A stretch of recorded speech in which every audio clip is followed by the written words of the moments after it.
Assalamualaikum warahmatullahi wabarakatuh.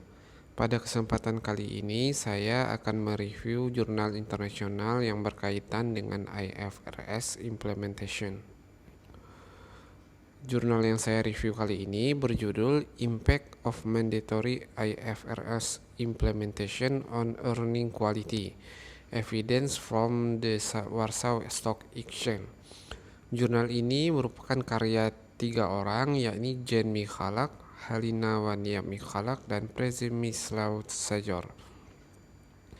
Tujuan penelitian dalam jurnal ini adalah untuk mengetahui apakah penerapan IFRS meningkatkan kualitas laba pada laporan keuangan perusahaan-perusahaan yang terdaftar di Bursa Efek Warsawa. Jurnal ini mengambil 2 landasan teori utama, yakni teori tentang kualitas laba dan kewajiban implementasi IFRS di Uni Eropa. Menurut Deco et al. Pada tahun 2009-2010, kualitas laba harus dievaluasi hanya ketika menentukan konteks keputusan. Menurut Bernstein dan Siegel pada tahun 1979, mendefinisikan elemen kualitas laba sebagai integritas, keandalan, dan prediksi kemampuan perusahaan. Menurut Bart et al. Pada tahun 2008, kewajiban implementasi IFRS di Uni Eropa dilakukan secara berurutan untuk meningkatkan kegunaan laporan keuangan. Meningkatkan kegunaan harus diperoleh dengan komparabilitas yang lebih baik dari laporan keuangan. Apalagi di standar akuntansi internasional dan standar pelaporan keuangan internasional diyakini sampai batas tertentu, IFRS merupakan standar yang lebih unggul dari standar akuntansi nasional.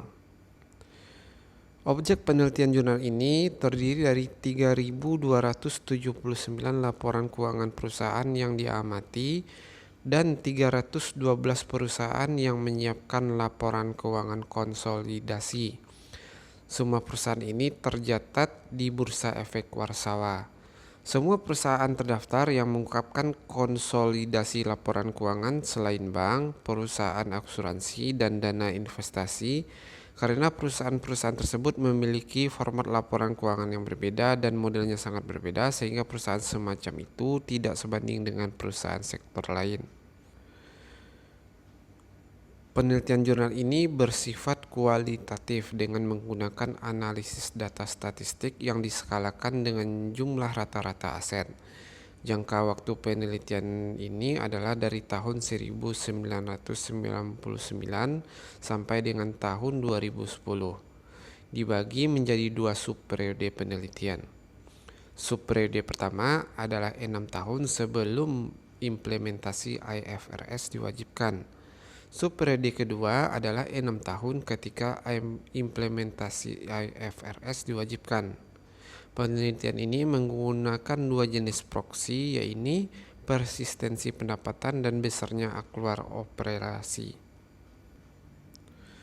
Hasil penelitian jurnal ini menunjukkan bahwa terdapat pengaruh positif namun lemah dari wajib implementasi IFRS terhadap kualitas laba pada perusahaan yang terdaftar di Bursa Efek Warsawa. Efek positif yang lemah ini disebabkan oleh 2 faktor, yakni faktor pertama adalah perubahan Polish Accounting Act pada tahun 2001. Perubahan tersebut ditujukan untuk membuat peraturan akuntansi Polandia yang lebih mirip dengan IFRS. Faktor kedua yang mungkin adalah sifat pelaksanaan wajib implementasi IFRS. Beberapa perusahaan menganggap hal tersebut merupakan hal yang tidak perlu. Sekianlah jurnal review saya pada kali ini. Terima kasih. Assalamualaikum warahmatullahi wabarakatuh.